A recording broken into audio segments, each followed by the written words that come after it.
Assalamualaikum warahmatullahi wabarakatuh. Perkenalkan, nama saya Rifki Fauzi Nugroho. NIM saya 19190092. Di sini saya akan menjelaskan tentang regresi dan kolerasi jam belajar mahasiswa terhadap nilai ujian tengah semester. Anggota kami terdiri dari Asta Pratiwi, David Tamu, Indrayani, Muhammad Rehan Mubarok, Herman Yogi, dan Rifki Fauzi Nugroho. Langsung saja ke bab 1. Bab 1, pendahuluan. Latar belakang, banyak analisis statistika bertujuan untuk mengetahui apakah ada hubungan antara dua atau lebih perubahan. Bila hubungan demikian ini dapat dinyatakan dalam bentuk rumus matematika, maka kita akan dapat menggunakan untuk keperluan permasalahan. Masalah peramalan dapat dilakukan dengan menerapkan persamaan regresi. Mendekati nilai tengah populasi, sekarang ini istilah regresi ditetapkan pada semua jenis peramalan dan tidak harus berimplikasi atau sesuai regresi mendekati nilai tengah populasi. Sedangkan teknik korelasi merupakan teknik analisis yang melihat kecenderungan pola dalam suatu variabel berdasarkan kecenderungan pola dan variabel yang lain. Maksudnya, ketika satu variabel memiliki kecenderungan untuk naik, maka kita melihat kecenderungan dalam variabel yang lain apakah juga naik atau turun atau tidak menentu. Jika kecenderungan dalam satu variabel selalu diikuti oleh kecenderungan dalam variabel lain, kita dapat mengatakan bahwa kedua variabel ini memiliki hubungan korelasi. 1.2 tujuan penulis. Pembaca diharap dapat mengetahui apa definisi dan analisis dari regresi dan korelasi. Dapat mengetahui macam-macam serta karakteristik dari regresi dan korelasi. Dan dapat mengetahui tujuan dari penggunaan regresi dan korelasi. Ketiga, ruang lingkup. Ruang lingkup dalam pembahasan makalah ini, kami mencoba membahas mengenai korelasi dan regresi sederhana dan mengambil contoh kasus terjadi tentang keterkaitan jam belajar mahasiswa terhadap nilai ujian tengah semester atau UTS. Tidak bisa dipungkiri bahwa disulitkan oleh UTS yang tentunya berhubungan dengan UAS dan semester selanjutnya.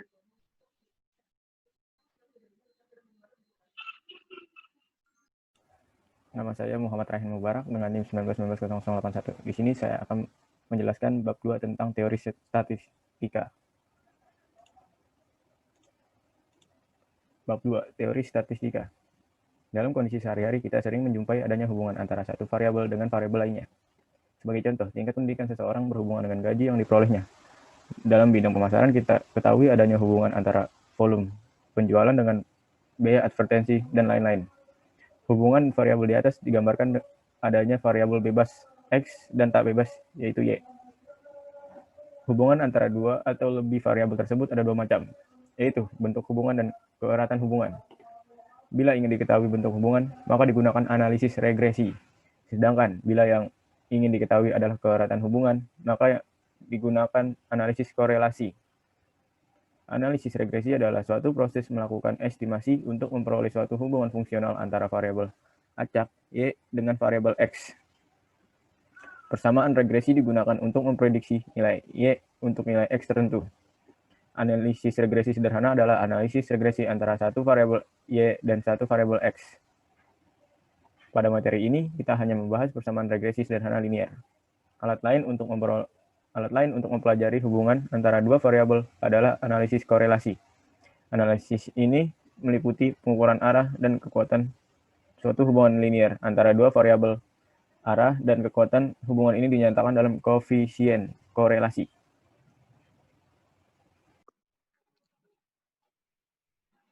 Assalamualaikum warahmatullahi wabarakatuh. Saya Muhammad Harisma. Di sini saya akan menjelaskan tentang analisis regresi. Analisis regresi merupakan salah satu analisis yang bertujuan untuk mengetahui pengaruh suatu variabel terhadap variabel yang lain. Analisis regresi sederhana digunakan untuk mengetahui pengaruh dari variabel bebas terhadap variabel terikat atau dengan kata lain untuk mengetahui seberapa jauh perubahan variabel bebas terhadap variabel terikat. Dalam analisis regresi sederhana, pengaruh suatu variabel bebas terhadap variabel terikat dapat dibuat persamaan sebagai berikut.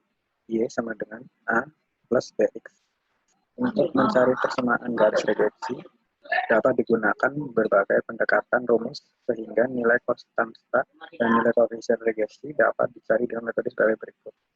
A sama dengan sigma Y kali sigma X kuadrat min sigma X kali sigma XY dibagi N kali sigma X kuadrat min sigma X kuadrat. B sama dengan N kali sigma XY min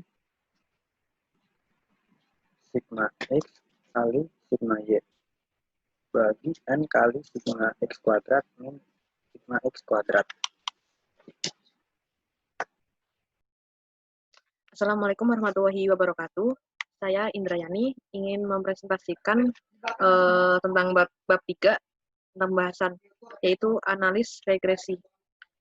Di sini sudah dijelaskan oleh Mas Nurman Yogi tentang apa itu analis regresi. Di sini saya akan membacakan sampel. Yang pertama, berdasarkan hasil pengambilan sampel secara abstrak tentang pengaruh lamanya belajar. Belajar itu disimbolkan X dan nilai ujian disimbolkan dengan Y. Di sini ada tabel berisi nilai ujian sama lama belajar. Dan di sini ada nilai X kuadrat. Cara mencari nilai X kuadrat dengan mengalihkan nilai lama belajar. Misal di nomor tabel yang pertama itu ada angka 4. Berarti 4 dikali 4 dan hasilnya 16. Dan seterusnya. Dan untuk mencari nilai XY dengan cara mengkalikan nilai X sama Y. Contohnya 40 dikali 4. Nah, dengan menggunakan rumus di atas, nilai A dan B akan diperoleh sebagai berikut. Sigma Y dikali sigma X kuadrat dikurangin sigma X dikali sigma XY dibagi N kali sigma X kuadrat dikurangin sigma X kuadrat. 310 dikali 370 dikurangin 40 kali 2740 dibagi 5 kali 370 dikurangin 40 kuadrat. Dan hasilnya di sini 20,4. Dan yang B, N dikali sigma XY dikurangi sigma X dikali sigma Y dibagi N sigma X kuadrat dikurangi sigma X kuadrat. Dan 5 dikali 2740 dikurangin 40 kali 310 dibagi 5 kali 370 dikurangin 40 kuadrat. Dan hasilnya 5,2. Sehingga persamaan regresi sederhana adalah Y sama dengan 20,4 ditambah 5,2X. Berdasarkan hasil penghitungan dan persamaan regresi sederhana tersebut di atas, maka dapat diketahui bahwa yang pertama, lamanya belajar mempunyai pengaruh positif atau koefisien regresi atau disimbolkan B, yaitu 5,2 terhadap nilai ujian. Artinya jika semakin lama dalam belajar, maka akan semakin baik atau tinggi nilai ujiannya. Dan yang kedua, nilai konstanta adalah sebesar 20,4. Artinya jika tidak belajar atau lama belajar sama dengan 0, maka nilai ujian adalah sebesar 20,4 dengan asumsi variabel-variabel lain yang dapat mempengaruhi dianggap di atas. Dianggap tetap. Yang kedua, analisis korelasi. Analisis korelasi merupakan suatu analisis untuk mengetahui tingkat keratan hubungan antara dua variabel. Analisis korelasi digunakan untuk mengukur tinggi rendahnya derajat hubungan antar variabel yang teliti. Tinggi rendahnya derajat keratan tersebut dapat dilihat dari koefisien korelasinya. Koefisien korelasi yang mendekati angka +1 berarti terjadi hubungan positif yang erat. Apabila mendekati angka -1 berarti terjadi hubungan negatif yang erat. Sedangkan koefisien korelasi mendekati angka 0 berarti hubungan kedua variabel adalah lemah atau tidak erat. Dengan demikian, nilai koefisien korelasi adalah -1 sama dengan R sama dengan +1. Untuk koefisien korelasi sama dengan -1 atau +1, berarti hubungan kedua variabel adalah sangat erat atau sangat sempurna. Dan hal ini sangat jarang terjadi dalam suatu data real. Untuk mencari nilai koefisien korelasi dapat digunakan rumus sebagai berikut.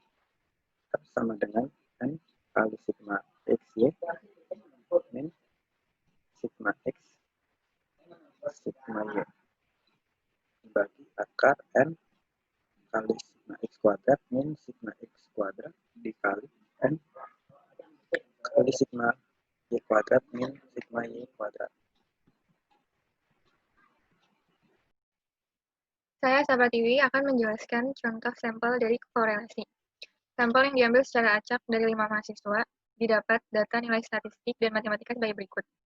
Di sini disediakan 5 sampel, X sebagai nilai statistik, Y sebagai nilai matematika. Untuk mencari nilai X, Y adalah dengan mengalihkan nilai statistik dengan matematika.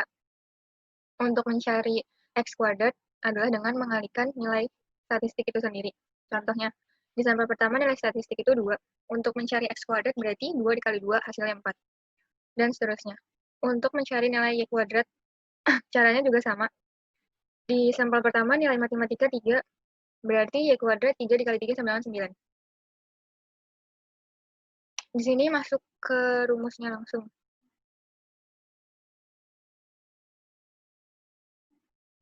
Rumusnya adalah R sama dengan N dikali sigma XY dikurang sigma X dikali sigma Y dibagi akar N dikali sigma X kuadrat dikurang sigma X kuadrat dikali N dikali sigma Y kuadrat dikurang sigma Y kuadrat. R sama dengan, tinggal dimasukin aja nilainya yang tadi udah dicari. 5 dikali 166 dikurang 25 dikali 28. Dibagi akar dari 5 dikali 151 dikurang 25 kuadrat dikali 5 dikali 186 dikurang 28 kuadrat. Setelah dicari, hasilnya adalah 0,94. Nilai koefisiensi korelasi sebesar 0,9 atau 94% menggambarkan bahwa antara nilai statistik dan matematika mempunyai hubungan positif dan hubungan erat. Yaitu jika mahasiswa mempunyai nilai statistikanya baik, maka nilai matematikanya juga baik. Dan akan sebaliknya, jika nilai statistikanya jelek, maka nilai matematikanya juga akan jelek.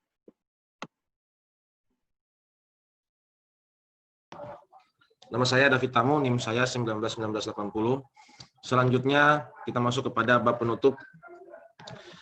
Pada kesimpulan, analisis regresi berbeda dengan analisis korelasi.